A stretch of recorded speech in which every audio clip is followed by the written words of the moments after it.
मुल्क के संविधान के गले पर सियासत की छुरी चलाई जा रही है। 20% लोग 80% लोगों को बजाय उनका हक देने के लिए और संविधान का शपथ ग्रहण करने के बाद संविधान के साथ इंसाफ करने के बजाय वो 80% हिंदुस्तानियों का गला घोंटने के चक्कर में हमेशा रहे हैं। एक दलित आपके कुएं पे जाए तब वो हिंदू नहीं है। एक दलित घोड़े पे बैठकर शादी ब्याह में अपनी बारात लेके जाए तो उसको आप डंडे मारते हैं तब वो हिंदू नहीं है। जब मुसलमानों के खिलाफ आप नफरत की आग भड़काकर उसको इस्तेमाल करते हैं तो थोड़ी देर के लिए आप उसको हिंदू बना लेते हैं। बटोगे तो कटोगे, ये नारा किसके लिए आपने लगाया? इन लोगों को मुसलमानों के खिलाफ आप एकजुट करके अपनी सियासत की रोटी सेक रहे हैं। उन लोगों के साथ कौन सा आपने इंसाफ किया है? हिंदुस्तान में हुकूमत आपको इसलिए नहीं दी गई कि आप हिंदू मुस्लिम और मंदिर मस्जिद की राजनीति करें। दलित भाइयों से भी कहना चाहता हूं कि आंखें खोलो, तुम्हारा झगड़ा मंदिर मस्जिद का नहीं है, तुम्हारे बाल बच्चों के भविष्य का मसला है, उनकी तालीम का मसला है। गवर्नमेंट रोजगार देने के लिए तैयार नहीं। चाय बेचने वाले भाई साहब कह रहे हैं पकौड़ा बेचो, मालूम नहीं उन्होंने चाय बेचा था कि नहीं। अरे भाई, किसी पान बेचने वाले को बना दिया होता, कम से कम पूछ के तो वो चूना लगाता। भाई साहब ने तो बिना पूछे हुए पूरे देश को चूना लगा करके रखा है। सरकार सिर्फ मुसलमान की कातिल नहीं है, देश के संविधान की कातिल है। मैं साफ साफ बात आपसे कहता हूँ। देश के संविधान पर सरकार शपथ ग्रहण के बाद भी गद्दारी कर रही है देश के संविधान के साथ। जज के ओहदे के पे बैठा हुआ एक व्यक्ति जजमेंट की हत्या कर रहा है, न्याय की हत्या कर रहा है। ये हिंदुस्तान में जो नफरतों का जहर इंजेक्ट कर दिया गया है, जज साहब भी उससे बाहर नहीं है, जिसके नतीजे में उनकी नफरत निकल करके देश के संविधान से गद्दारी करती हुई दिखलाई देती है। कि बाबा साहब भीमराव अंबेडकर के संविधान को खत्म करने के लिए एक नया संविधान रच दिया गया है, लिख दिया गया है, अलमारी में बंद है। वक्त का इंतजार किया जा रहा है कि वक्त आए और बाबा साहब की भी गर्दन मरोड़ के रख दी जाए। मुसलमानों से इस बात की ये उम्मीद न रखें कि मुसलमान इनके रंग में रंग जाएगा और मुसलमान अपनी तहजीब, अपने सकाफत, अपने कल्चर, अपने मजहब, अपने फेथ को छोड़ देगा। मुसलमानों की ये तारीख नहीं रही है। मुसलमानों की ये तारीख रही है कि मुसलमान अपने अकीदा और ईमान पर अपनी जान तो कुर्बान कर सकता है, मुसलमान अपना ईमान नहीं कुर्बान कर सकता। फिरका परस्त पार्टी अपना पैसा देकर ऐसे लोगों को खड़ा करती है ताकि वोटों का बंटवारा हो जाए और फिरका परस्ती जीत जाए। तो फिरका परस्ती मिटाने के लिए ये सिर्फ मुसलमानों के लिए जहर नहीं है, ये हिंदुस्तान के लिए जहर है। फिल्म साइकिल वाला साहब थे, गयासुद्दीन साहब हैं, अभी वो औरंगाबाद से इम्तियाज जलील साहब हैं, हमारे बम्बई से आरिफ नसीम साहब हैं। ये सारी चीजें असल में मुसलमानों की गफलत का नतीजा है जिसमें हारे। अगर मुसलमान इन तमाम तर चीजों में देख लेता, मैं कहता हूँ यहाँ इम्तियाज जलील से ज्यादा दहाड़ने वाला कौन था औरंगाबाद में? गयासुद्दीन से ज्यादा मुस्लिम काज के लिए लड़ाई लड़ने वाला कौन था अहमदाबाद में? आरिफ नसीम से ज्यादा पूरे महाराष्ट्र में शेर की तरह दहाड़ने वाला ऐसे लोग जब हैं, तो ऐसे लोगों को हरवा देने का तो मतलब ये हुआ कि आप अपने मुस्तकबिल को हरवा रहे हैं, आप अपने ख्वाबों को चकनाचूर कर रहे हैं। अगर पार्लियामेंट के ऊपर डिक्टेटर का कब्जा हो गया है तो संसद तुम्हारी है, बिल्कुल सड़क हमारी है, बिल्कुल और संसद से तुम्हें निकाल कर फेंक देने के लिए हमें सड़क का इस्तेमाल करना होगा। ये मैं 80% हिंदुस्तानियों से अपील करता हूँ। नेताओं की खुदगर्जी ये है कि ये घरों में बैठकर अवाम को रोड पे लाना चाहते हैं। इस दौर के इंडिया अलायंस के नेताओं के अंदर अगर ईमानदारी का 40वां हिस्सा भी बतौर खैरात व ज़कात मौजूद हो तो बेशर्मों को सामने आकर के लीड करना चाहिए। फिर देखिए, एक राहुल गांधी निकला था तो एक राहुल गांधी के पीछे किस तरह से पब्लिक निकल करके आई थी। मार्गदर्शक तो आपके सामने है, आप सब के सब सामूहिक तौर पर निकलो। देखो किस तरह से पूरा देश निकल करके सामने आता है। देश तो सुलगा हुआ है, दोस्त तो इनको इनकी नफरतों को मोहब्बत के पानी से बुझाना चाहता है। उन्होंने इस्लाम को पढ़ा है, वो जानते हैं कि कब्ल इसके कि ये मुसलमान बाअमल मुसलमान बन जाए, इसको मिटा दो। अगर ये बाअमल मुसलमान बन गया तो इस्लाम की थ्योरी में इतनी ताकत है कि हर जालिम और जाबिर को अल्लाह की ज़मीन से इस्लाम की थ्योरी खाली करवा देगी, और हर मजलूम को इंसाफ दिलवाने के लिए इस्लाम की थ्योरी से ज़्यादा ताकतवर कोई थ्योरी नहीं है। इस्लाम के दुश्मन इस्लाम की इस थ्योरी से खौफजदा हैं, और इस्लाम का नाम लेने वाले करोड़ों अरबों की शक्ल में दुनिया में मौजूद हैं, मगर इनके अंदर लालच, डर और दलाली, ये सारी चीजें ये पैदा करके इन लोगों ने मुसलमानों को भी अमली तौर पर इस्लाम से दूर कर दिया है, और मुसलमान भी अमली तौर पर इस्लाम से दूर हुआ है। इसराइल 1.5 साल 2 साल से हर तरह से फिलिस्तीन को मिटाने के लिए हर हथियार का इस्तेमाल कर चुका। क्या फिलिस्तीन मिट गया? आखिर वो फिलिस्तीन के लोग अपनी यकीन की चट्टान ही पे तो खड़े हैं, जिसके नतीजे में इकबाल ने कभी कहा था, काफिर है तो करता है शमशीर पे भरोसा, मोमिन हो तो बेतेग भी लड़ता है सिपाही। ये बेईमान लोग जो सऊदिया अरबिया हो या जितने भी मुस्लिम ममालिक हैं, दरअसल ये सब के सब लालच के गुलाम और इस्लाम दुश्मन खुद ये बन चुके हैं, जिसके नतीजे में जब इस्लाम की गुलामी कबूल करने के लिए ये तैयार नहीं हुए तो ये अमेरिका की गुलामी में आ गए।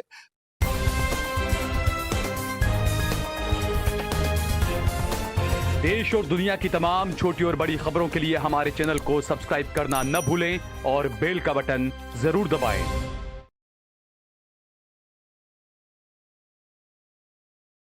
अस्सलाम वालेकुम, आदाब। देश लाइव में आपका स्वागत है। मैं हूं सहल कुरैशी।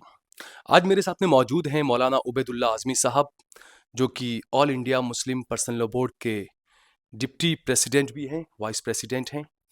और मुल्क में जिस तरह के जो हालात बने हुए हैं, ये तो हम 2014 से देख रहे हैं, लेकिन उससे पहले 3 मरतबा राज्यसभा के सांसद भी रहे।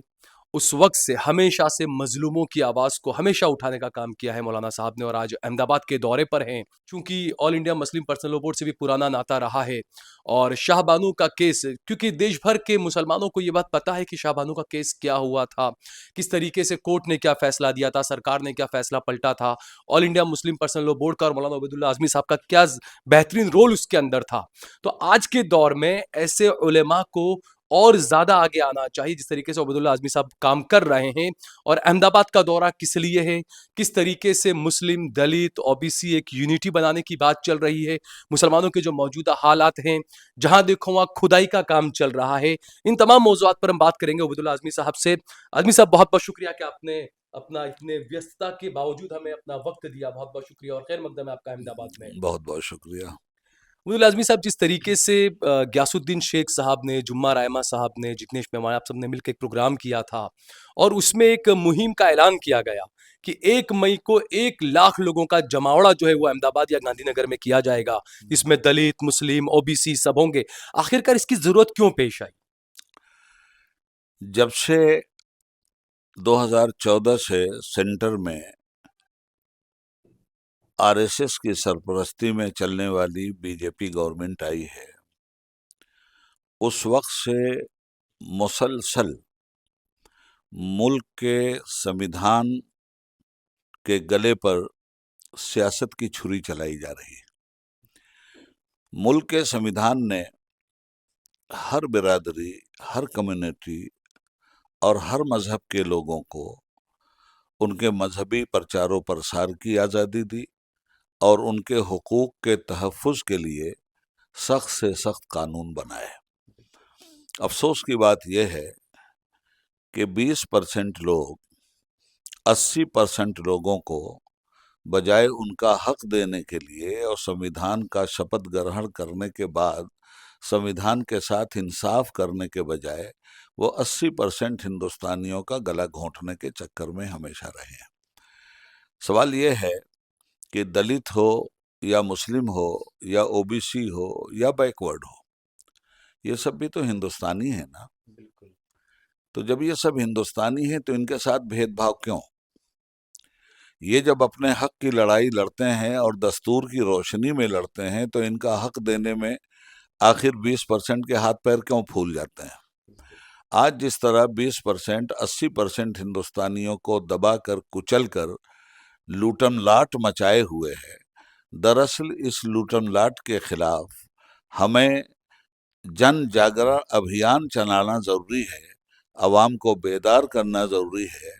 हिंदू मुस्लिम में बांट कर बैकवर्ड क्लास के हक हुकूक का जिस तरह हनन हो रहा है, सवाल यह है कि एक दलित आपके कुएं पे जाए तब वो हिंदू नहीं है। एक दलित घोड़े पे बैठकर शादी ब्याह में अपनी बारात लेके जाए तो उसको आप डंडे मारते हैं, तब वो हिंदू नहीं है। जब मुसलमानों के खिलाफ आप नफरत की आग भड़काकर उसको इस्तेमाल करते हैं तो थोड़ी देर के लिए आप उसको हिंदू बना लेते हैं, और वो भी अपनी नाजानकारी की बिना पर, नासमझी की बिना पर, इल्म की कमी की वजह से ज, ज, ज, जो दबा हुआ तबका है, उस तबके को एक लॉलीपॉप दिखला करके हिंदुओं के बीच आप उसको शामिल कर लेते हैं। कर्नाटका की मिसाल आपके सामने है, वहां का लिंगायत हिंदू भी हिंदू है, मगर आपके हिंदुत्व के साथ वो खड़ा नहीं है, वो सनातन धर्म के साथ खड़ा है। दलितों को तो ना आप सनातन धर्म का आदमी मानते हैं, ना अपने हिंदुत्व का, मगर पॉलिटिकल तरीके से जब आपको सियासत की रोटी छेंकनी होती है तो आप बीजेपी के मंच से हिंदू होने की गुहार लगाते हैं। बटोगे तो कटोगे, ये नारा किसके लिए आपने लगाया? 80% आदमी जो आपके हिंदुत्व के साथ नहीं है, वो हिंदू तो है मगर आपकी नफरत वाली पॉलिसी के खिलाफ वो है, जिसके नतीजे में 400 पार का नारा आपने पार्लियामेंट के इलेक्शन में दिया था, और उसने आपको रिजेक्ट करके 240 पे ले जाके आपका घुटना टिकवा दिया। तो कहने का मतलब ये है कि जब ये सब चीजें ये देखते हैं, एक तरफ तो उन हिंदू भाइयों का हनन करते हैं, बैकवर्ड क्लास का रिजर्वेशन हो तो उस रिजर्वेशन को खत्म करने की बात करते हैं, दलितों का रिजर्वेशन हो तो उस रिजर्वेशन को खत्म करने की बात करते हैं। अभी मैं मुसलमानों की बात नहीं कर रहा हूँ, मुसलमान तो जो सताए जा रहे हैं, जो झेल रहे हैं, वो झेल रहे हैं, मगर जिन लोगों को मुसलमानों के खिलाफ आप एकजुट करके अपनी सियासत की रोटी सेक रहे हैं, उन लोगों के साथ कौन सा आपने इंसाफ किया है? दलितों के रिजर्वेशन पर आपको आपत्ति है, मंडल कमीशन पर आपको आपत्ति है, बैकवर्ड क्लास के मामलात में आपको आपत्ति है। आप हिंदुस्तान में हुकूमत आपको इसलिए नहीं दी गई कि आप हिंदू मुस्लिम और मंदिर मस्जिद की राजनीति करें। राजनीति इस मुल्क में डेवलपमेंट के लिए होती है। राजनीति मुल्क में बीमारों को अच्छे डॉक्टर देने के लिए होनी चाहिए, अच्छे हॉस्पिटल के लिए होनी चाहिए, महंगाई की कमर तोड़ने के लिए होनी चाहिए। इस महंगाई को आपने इतना आसमान पे चढ़ा दिया, 20% को इस महंगाई से कोई फर्क नहीं पड़ता। जो लोग 10-10 गाड़ियां, 4-4 गाड़ियां रखे हुए हैं, पेट्रोल की कीमत अगर 100 रुपये के बजाय 200 रुपये भी हो जाए तो उनको क्या फर्क पड़ रहा है? वो तो डकैती करके पूरे मुल्क की संपत्ति को अपने कब्जे में लिए हुए हैं। मगर फर्क किसको पड़ता है? उस हिंदू को फर्क पड़ता है जो बैकवर्ड क्लास का है, उस ओबीसी को फर्क पड़ता है जो 2 वक्त की रोटी के लिए मनरेगा जैसी जगह पे काम करके अपने बाल बच्चों का पेट भरता है। तो बजाय इसके कि आप उसके मसाइल का समाधान करें, आपने हिंदू मुस्लिम के नाम पर राजनीति करके उसको एक्सप्लाइट करना शुरू कर दिया, और वो बदकिस्मती से अपनी जहालत की बुनियाद पर एक्सप्लाइट होता भी रहा और आपके हाथ का खिलौना बना रहा। जब वो आप धार्मिक एतबार से आपके धर्म की तरफ आता है तो आप उसको दलित बना देते हैं, शूद्र बना देते हैं, और उसको मंदिर में भी जाने की इजाजत नहीं देते। जब उसका कोई नुमाइंदा गवर्नमेंट का नुमाइंदा बन जाता है, जैसे जगजीवन राम बाबू थे, डिफेंस मिनिस्टर भी थे, डिप्टी प्राइम मिनिस्टर भी थे, मगर हिंदू यूनिवर्सिटी में जब वो गए और जाने के बाद उन्होंने जिस मूर्ति पे हार फूल चढ़ाए, वो अभी वो बनारस एयरपोर्ट पे भी नहीं पहुंचे थे कि आपने गंगा जल से धोना शुरू कर दिया और कहा कि एक चमार आया था, अपवित्र करके चला गया, हम इसको पवित्र कर रहे हैं। जहां इतने बड़े तबके के साथ आप ये अन्याय कर रहे हैं, मगर जब सत्ता की रोटी सेकनी होती है तो उसको हिंदू का नाम देते हैं और बटोगे तो कटोगे का झूठा नारा लगाते हैं। वो कब बटा है? बांटा तो उसको आपने है, धर्म के नाम पर आपने उसको बांटा, ओबीसी के नाम पर आपने उसको बांटा, दलित कह के आपने उसको बांटा, उसको कब आपने जोड़ा था जो आज ये बात कर रहे हैं? सिर्फ मुसलमानों के खिलाफ और अपनी सत्ता की रोटी सेकने के लिए ये जो कारोबार आप कर रहे हैं।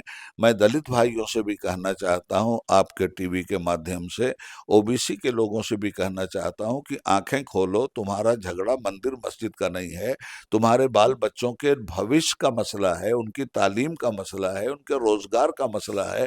गवर्नमेंट रोजगार देने के लिए तैयार नहीं। चाय बेचने वाले भाई साहब कह रहे हैं पकौड़ा बेचो, मालूम नहीं उन्होंने चाय बेचा था कि नहीं, मगर चाय ही के नाम पर तो वो आए।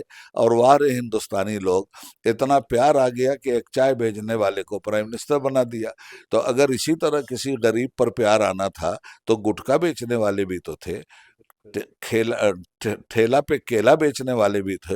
अरे भाई, किसी पान बेचने वाले को बना दिया होता, कम से कम पूछ के तो वो चूना लगाता। भाई साहब ने तो बिना पूछे हुए पूरे देश को चूना लगा करके रखा है। इसलिए असल मसले से जहन को हटाने के लिए ये हिंदू मुस्लिम मंदिर मस्जिद और सर्वे जैसी बातें हो रही हैं। हिंदुस्तानियों को जागना चाहिए, उनको ये कहना चाहिए कि हमें इन सब झगड़ों की जरूरत नहीं है। हमें अपने बच्चों की तालीम की जरूरत है, उनके स्वास्थ्य की जरूरत है, देश की उन्नति प्रगति की जरूरत है और भाईचारे की जरूरत है। अच्छा, दूसरा इसमें जिस तरीके से आपने जो बहुत ही तफ़सील से सारी जो चीज़ें बताई दलितों के बारे में, ओबीसी के बारे में, मुसलमानों के बारे में और मौजूदा जो हालात है, हमने देखा कि बहराइच में जब दंगे हुए थे, तो एक राम नाम का एक हिंदू व्यक्ति था, वो एक मुसलमान के घर में घुसता है, गोलीबारी में मारा जाता है। वो आनन-फानन में उत्तर प्रदेश के मुख्यमंत्री योगी आदित्यनाथ ऐलान कर देते हैं कि 10 लाख रुपए उसको मुआवज़ा दिया जाएगा। उसके 1 महीने के बाद के अंदर संभल के अंदर दंगे होते हैं, 4 मुसलमान नौजवान मारे जाते हैं, लेकिन योगी आदित्यनाथ की तरफ से किसी तरह का कोई ऐलान नहीं किया जाता। तो सरकारें भी दोहरा चरित्र यहाँ पर साफ बिल्कुल वो दिखा रही नहीं, हैं। सरकारी दोहरा चरित्र होता तो छोटी बात थी। सरकार मुसलमानों की कातिल बन गई है। सरकार सिर्फ मुसलमान की कातिल नहीं है, देश के संविधान की कातिल है। मैं साफ साफ बात आपसे कहता हूं। देश के संविधान पर सरकार शपथ ग्रहण के बाद भी गद्दारी कर रही है देश के संविधान के साथ। जब देश के संविधान की मैंने भी शपथ लिया है, और एक बार नहीं 3-3 बार लिया है, और सिर्फ एक मर्तबा एमपी नहीं रहा हूं, 3-3 बार रहा हूं, 3-3 सूबों से रहा हूं, 18 साल तक रहा हूं। मैंने देखा है और मैंने भी व्रत करके दिखलाया है। सब लोग शपथ किस बात की लेते हैं? ओथ इस बात की लेते हैं कि हम देश की जनता के साथ भेदभाव नहीं करेंगे, धर्म के नाम पे भेदभाव नहीं करेंगे, सबको सम्मान के साथ देखेंगे, सबके साथ न्याय करेंगे। यही तो शपथ में लिखा होता है। मगर वाह रे झूठे लोग, शपथ लिया कि सबके साथ न्याय करेंगे और बाहर निकलते ही सबकी गर्दन मरोड़ने लगते हैं। तो मैं तो समझता हूँ ये शपथ के साथ गद्दारी है, ये हिंदुस्तान के संविधान के साथ गद्दारी है, सिर्फ मुसलमान के साथ नहीं। लेकिन जो नेता लोग ही नहीं, हमने देखा कि पिछले दिनों इलाहाबाद हाईकोर्ट के एक जज हैं, वो जस्टिस एक हिंदुत्व संस्था के कार्यक्रम में जाते हैं और वहां पर कहते हैं कि कठमुल्ला कहने में मुझे कोई गुरेज नहीं है, कठमुल्ला देश के लिए खतरा है। उसके बाद वो कहते हैं कि जो मुल्क का बहुसंख्यक है उसी के उससे देश जो है वो चलेगा। तो एक जज के ओहदे पर बैठा हुआ व्यक्ति भी अपने हलफ को भूल चुका है।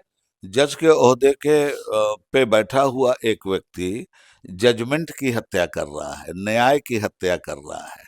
ये हिंदुस्तान में जो नफरतों का जहर इंजेक्ट कर दिया गया है, जज साहब भी उससे बाहर नहीं है, जिसके नतीजे में उनकी नफरत निकल करके देश के संविधान से गद्दारी करती हुई दिखलाई देती है। आपको इसलिए नहीं बिठा, आपको न्याय के लिए बिठाला गया था, संविधान के अंतर्गत बिठाला गया था, आप पंचायत करने लगे। लेकिन सुप्रीम कोर्ट के जज चीफ जस्टिस खुद अगर ये कहें कि फैसले से पहले मैं भगवान के सामने बैठा था, जब सुप्रीम कोर्ट के चीफ जस्टिस से बात कह रहे हैं कि भगवान से मैंने पूछकर फैसला किया, तो बाकी जजों से क्या उम्मीद नहीं, रखेंगे? सवाल ये है कि फिर सेकुलरिज्म का ढंढोरा पीटना बंद कर दीजिए ना।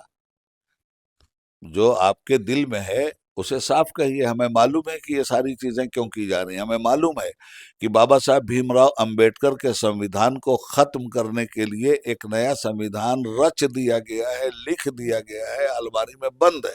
वक्त का इंतजार किया जा रहा है कि वक्त आए और बाबा साहब की भी गर्दन मरोड़ के रख दी जाए। मैं तो दलित भाइयों से कहता हूं कि जागो। मुसलमानों का जहां तक मामला है, मुसलमान अपने खुदा पे भरोसा करता है, एक खुदा को मानता है, इज्जत जिल्लत उसके हाथ में है। मुसलमानों से इस बात की ये उम्मीद न रखें कि मुसलमान इनके रंग में रंग जाएगा और मुसलमान अपनी तहजीब, अपने सकाफत, अपने कल्चर, अपने मजहब, अपने फेथ को छोड़ देगा। मुसलमानों की ये तारीख नहीं रही है। मुसलमानों की ये तारीख रही है कि मुसलमान अपने अकीदा और ईमान पर अपनी जान तो कुर्बान कर सकता है, मुसलमान अपना ईमान नहीं कुर्बान कर सकता। बिल्कुल, आज़ादी के पहले से हम देखें तो अक्सर ये रहा है कि मुसलमानों का सिर्फ मुसलमानों ने अपने हकूक़ के लिए नहीं, हमेशा नाइंसाफ़ी के खिलाफ सबसे पहले मुसलमान खड़ा हुआ है। 2014 के बाद तो ये चलन चला कि जो भी मुसलमान अगर गलत नीतियों का विरोध करता है तो उसको देशद्रोही कह दिया जाता है। जगह-जगह बुलडोज़र चला दिए जाते हैं। अब अजमेर दरगाह का मसला आ गया संभल के बाद में, जगह-जगह बुलडोज़र, हर मस्जिद के नीचे, दरगाह के नीचे कहीं न कहीं मंदिर खोजे खोजे जा रहे हैं। देखिए, और आप हज़रत एक एक इसमें साथ में एक सवाल जोड़ूँगा मैं, चूंकि आप अक्सर सौराष्ट्र वगैरह का दौरा करते रहते हैं, कच्छ, द्वारका वगैरह, तो पिछले सालों हमने देखा कि द्वारका और कई जगहों पे जो दरियाई जो इलाके हैं, वहां पर कई पुरानी पुरानी औलिया के जो मज़ारात थे, मैं खुद वहां पर गया जब रिपोर्टिंग करने, मुझे भी पुलिस ने पकड़ लिया था, रिपोर्टिंग नहीं करने दी गई।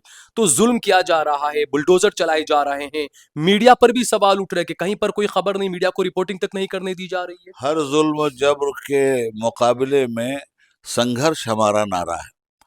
ये तारीख का एक दौर इससे पहले भी हमारे सामने आया है।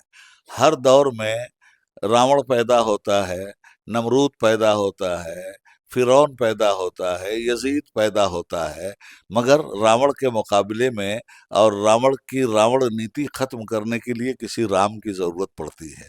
उसी तरह नमरूद की नमरूदियत को खत्म करने के लिए किसी इब्राहिम की जरूरत पड़ती है, फिरौन की फिरौनियत खत्म करने के लिए किसी मूसा की जरूरत पड़ती है, यजीद की यजीदियत खत्म करने के लिए किसी हुसैन की जरूरत पड़ती है, और हिंदुस्तान की आज़ादी के लिए, अंग्रेज़ों की गुलामी को ख़त्म करने के लिए स्वतंत्रता सेनानियों की ज़रूरत पड़ती है।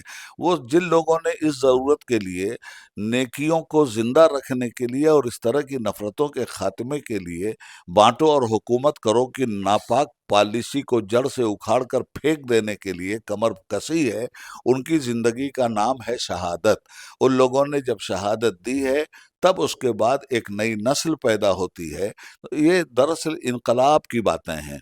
एक नया एक जालिम और डिक्टेटर का जब दौर आता है, तो डिक्टेटर के दौर को ख़त्म करने के लिए संघर्ष की आवश्यकता होती है। बगैर संघर्ष के ये काम नहीं होता। अगर पार्लियामेंट के ऊपर डिक्टेटर का कब्जा हो गया है, तो संसद तुम्हारी है, बिल्कुल, सड़क हमारी है, बिल्कुल, और संसद से तुम्हें निकाल कर फेंक देने के लिए हमें सड़क का इस्तेमाल करना होगा। ये मैं 80% हिंदुस्तानियों से अपील करता हूँ। जी, बिल्कुल, आखिरी 2 सवाल आपसे पूछने, उसके बाद मैं आपका ज़्यादा वक़्त नहीं लूँगा मैं। 2 सवाल, आपने कहा कि सड़क जो है वो संघर्ष के लिए होती है, सड़क पर बाहर आना चाहिए। लोगों को डरा दिया गया है, लोग अपने इंसाफ के लिए पुलिस स्टेशन तक नहीं जाते हैं एफआईआर करने के लिए, भय का माहौल बनाया गया है। और दूसरा, जो संविधान को जो कुचलने की बातें चल रही हैं, तो हमने ये देखा कि संविधान बचाने का ज़िम्मा क्या सिर्फ़ राहुल गांधी ने और प्रियंका गांधी ने लिया है? इंडिया गठबंधन के जो दूसरे दल हैं, जो सेक्युलरिज़्म के नाम पर मुसलमानों के वोट ले लेकर संसद में पहुँचे हैं, लेकिन मुसलमानों को वो अनटचेबल मानते हैं आज भी, इंडिया गठबंधन के सेकुलर लोग भी। देखिए, अ, ये जो कमजोरी सामने है, अवाम तो हर तरह की कुर्बानी दे रही है। बिल्कुल, वोट दे रही है अवाम इंडिया अलायंस को, जीत रही है बीजेपी।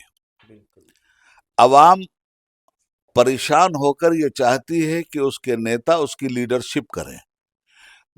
नेताओं की खुदगर्जी ये है कि ये घरों में बैठकर अवाम को रोड पे लाना चाहते हैं। बिल्कुल, आप अगर लीडर हो तो लीड करो, आप रोड पर आओ, फिर अवाम रोड पर देखो किस तरह से आती है। बिल्कुल, आप लड़ो, इसलिए कि गांधी जी जेल में गए थे तब हिंदुस्तान आज़ाद हुआ था, मौलाना आज़ाद जेल में थे तब हिंदुस्तान आज़ाद हुआ था।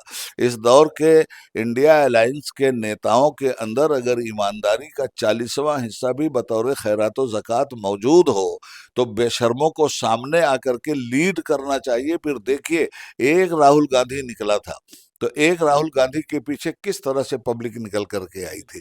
मार्गदर्शक तो आपके सामने है, आप सब के सब सामूहिक तौर पर निकलो, देखो किस तरह से पूरा देश निकल करके सामने आता है। देश तो सुलगा हुआ है, देश तो इनको इनकी नफरतों को मोहब्बत के पानी से बुझाना चाहता है, मगर नेताओं के अंदर ये कमी है। जब तक ये लालची बने रहेंगे, देखिए दो चीजें हैं, संविधान हार रहा है, बिल्कुल।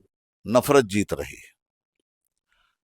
संविधान को जितवाने के लिए और नफरत को हरवाने के लिए हमें अपने जान प्राण की कुर्बानी देनी पड़ेगी, तब नफरत की हत्या होगी और मोहब्बत की दुकान चमकेगी। बिल्कुल, एक आखिरी सवाल मौलाना, आज जिस तरीके से जो सिर्फ मुल्क में ही नहीं, हिंदुस्तान में ही नहीं, दुनिया भर में हम देख रहे हैं मुसलमानों के जो हालात है, शाम की बात करें, फ़लस्तीन की बात करें, हर जगह मुसलमानों को कहीं न कहीं इस्लाम को मिटाने की और ये तमाम एक गलतफ़हमी में पूरे देश के दुनिया के हुक्मरान जो बैठे हुए हैं। फ़लस्तीन और शाम के मौजूदा हालात को आप अमेरिका और इसराइल की नज़र कैसे देखते हैं आप? हम असल में दो बात इस सिलसिले में कहना चाहेंगे।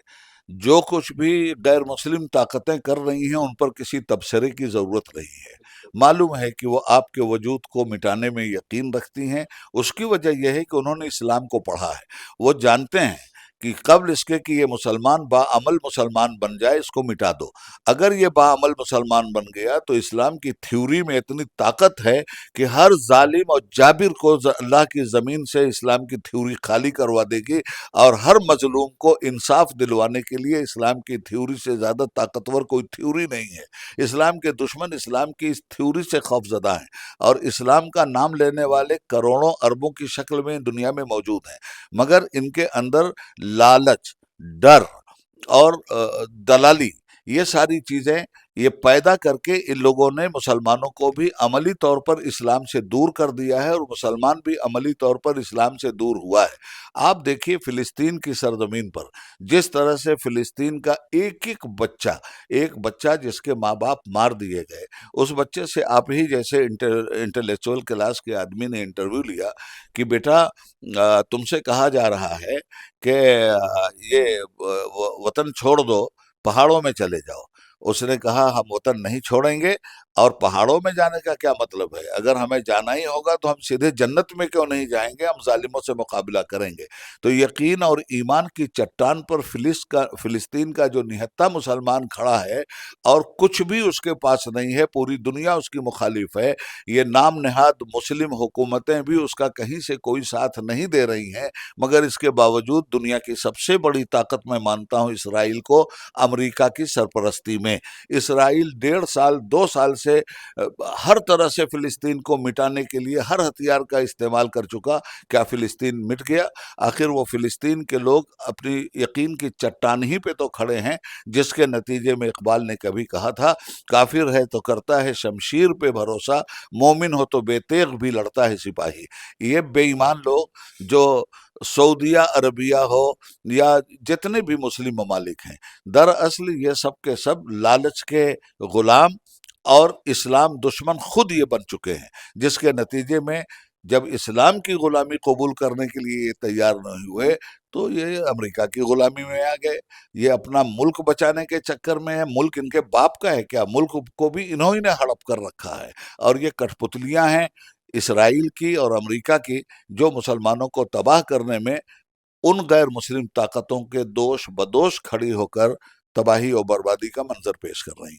हज़रत एक और बात, जिस तरीके से आपने पूरा बहुत ही डिटेल में सब बताया मुस्लिम नौजवानों को और दलितों को और जो दबा कुचला मजलूम तो जो तबका है उसके नौजवानों को आपने एक सीधा पैगाम दिया कि क्या क्या हालात बने हैं। लेकिन ऐसे में मुसलमानों में एक आवाज़ उठती है कि मुस्लिम लीडरशिप खड़ी की जानी चाहिए। बिल्कुल होनी चाहिए मुस्लिम लीडरशिप खड़ी, हर कोई चाहता है ये और होनी भी चाहिए। लेकिन इसमें कहीं ना कहीं मुसलमानों का गणित गड़बड़ा जाता है। हमने देखा अहमदाबाद के अंदर गयासुद्दीन शेख साहब हार गए, हमारे 3 गुजरात में विधायक हुआ करते थे, एक मुस्लिम विधायक हैं। और भी कई जगहों पर हमने देखा, मुंबई के अंदर देखा, महाराष्ट्र के अंदर देखा, कई जगहों पर जिस तरीके से मुसलमानों की जो क़यादत कम हो रही है। हम बात करते हैं बड़ी-बड़ी कि हम क़यादत को बढ़ाएंगे, लेकिन क़यादत तो कम होती जा रही है हमारी। असल में मुसलमानों का ओट जो बढ़ता है, मैंने कहा ना, मुसलमानों में दो चीजें पैदा हो गई हैं, एक वहन, एक लालच। लालच इनफरादी तौर पर आदमी की इज्तिमाइयत को खत्म कर देती है। मैं हार जाऊं मेरा मकसद जीत जाए तो मुझे हार जाना चाहिए। मकसद हार जाए, मैं जीत जाऊं, ये जीत मेरे लिए फायदेमंद नहीं है। मुसलमान अगर ये सोचता है कि हमारी क़यादत होनी चाहिए, सोचता तो है, अमल नहीं होता। बिल्कुल तो मुसलमानों से मैं कहना चाहूंगा कि जो सोच है उसको अमल के दायरे में भी आप लाओ। बिल्कुल 4 मुसलमान अगर खड़े हो गए एक सीट पे, आप 4 हिस्सों में बंट गए, ये ना करो। ये देखो कि 4 में बेहतर कौन है, हमारी खिदमत कौन कर सकता है। 3 का बाइकाट करो, 1 का साथ दे दो। बिल्कुल इसलिए कि ये 3 जो खड़े हैं, एक तो खड़ा होगा उसूली तौर पर, बकिया जो खड़े हो जाते हैं, जिनको उठकटवा लोग कहते हैं, ये दरअसल फिरका परस्त पार्टी अपना पैसा देकर ऐसे लोगों को खड़ा करती है ताकि वोटों का बंटवारा हो जाए और फिरका परस्ती जीत जाए। तो फिरका परस्ती मिटाने के लिए ये सिर्फ मुसलमानों के लिए जहर नहीं है, ये हिंदुस्तान के लिए जहर है। मुसलमान अपने वोट का सही इस्तेमाल अगर करते हैं, एकजुट होकर के इस्तेमाल करते हैं, सही आदमी का इंतखाब करते हैं, इंतखाब करने से पहले पंचायत करते हैं और ये तय कर लेते हैं कि वोट काटने वालों के साथ हम नहीं खड़े होंगे, हमारी खुल्लम खुल्ला पॉलिसी ये है कि हमारी क़यादत आगे जानी चाहिए। अगर जिस दिन इस पे अमल हो गया, उस दिन आपको क़यादत भी दिखलाई। अच्छा, एक आखिरी सवाल। जिस तरीके से गुजरात के अंदर हमने देखा, जैसे मैंने बताया गयासुद्दीन शेख साहब थे, 3 टर्म के एमएलए थे, हार गए वो कुछ 4500 5000 वोट से हार गए, चूँकि 2 मुस्लिम उम्मीदवार खड़े थे। गयासुद्दीन ही साहब पर, असलम साइकिल वाला साहब भी सूरत में थे। असलम साइकिल वाला साहब थे, गयासुद्दीन साहब हैं, अभी वो औरंगाबाद से इम्तियाज जलील साहब हैं, हमारे बम्बई से आरिफ नसीम साहब हैं। ये सारी चीज़ें असल में मुसलमानों की गफलत का नतीजा है जिसमें हारे। अगर मुसलमान इन तमाम तर चीज़ों में देख लेता, मैं कहता हूँ यहाँ इम्तियाज जलील से ज़्यादा दहाड़ने वाला कौन था औरंगाबाद में? गयासुद्दीन से ज़्यादा मुस्लिम काज के लिए लड़ाई लड़ने वाला कौन था अहमदाबाद में? आरिफ नसीम से ज्यादा पूरे महाराष्ट्र में शेर की तरह दहाड़ने वाला और अपने मसाइल के लिए, मुस्लिम मसाइल के लिए हुकूमत, अब अपनी हुकूमत से लड़ जाने वाला, अपनी पार्टी के अंदर रहकर पार्टी को ख्वाब गफलत से जगाने वाला, और क़यादत ऐसी कि सिर्फ मुसलमानों ही का एतमाद नहीं हासिल किया उस शख्स ने, आम हिंदुओं का भी एतमाद उस शख्स को हासिल है, इसलिए कि वो मुसलमान और हिंदुस्तान दोनों की हिफाजत चाहता है, हिंदुस्तानियों की हिफाजत चाहता है। ऐसे लोग जब हैं तो ऐसे लोगों को हरवा देने का तो मतलब ये हुआ कि आप अपने मुस्तकबिल को हरवा रहे हैं, आप अपने ख्वाबों को चकनाचूर कर रहे हैं। इस हज़रत, जिस तरीके से आपने जो बताया ख्वाबों को चकनाचूर कर रहे हैं, आप अपने ख्वाबों को हरा रहे हैं। जल्द ही कई जगहों पर, अब गुजरात के अंदर भी, आस-पास भी कई अलग-अलग राज्यों के अंदर बल्दियाती इंतखाबात होने वाले हैं, म्युनिसिपैलिटी के इंतखाबात होने वाले हैं। फिर वही बात होगी क़यादत को, मुसलमानों को क्या ध्यान रखना चाहिए? नहीं, मुसलमानों को यही ध्यान रखना चाहिए कि बिकने वाले फिर खड़े हो जाएंगे। जिसको जीतना है वो दुनिया भर का पैसा उसके पास है, वो दुनिया भर का पैसा मुसलमानों में बांट देगा, और मुस्लिम वोटर को कुछ नहीं मिल रहा है, बिल्कुल। मिल रहा है दलालों को। तो वो तो एक तरह से मुसलमानों का हनन कर रहे हैं ना। मुसलमानों को ऐसे लोगों से होशियार रह करके अपने म्युनिसिपल कॉरपोरेशन का भी लीडर ऐसा ही चुनना चाहिए जो अपने इलाके की उन्नति प्रगति का काम कर सके। ठीक है, बहुत-बहुत शुक्रिया हज़रत हमसे बातचीत करने के लिए। Thank you.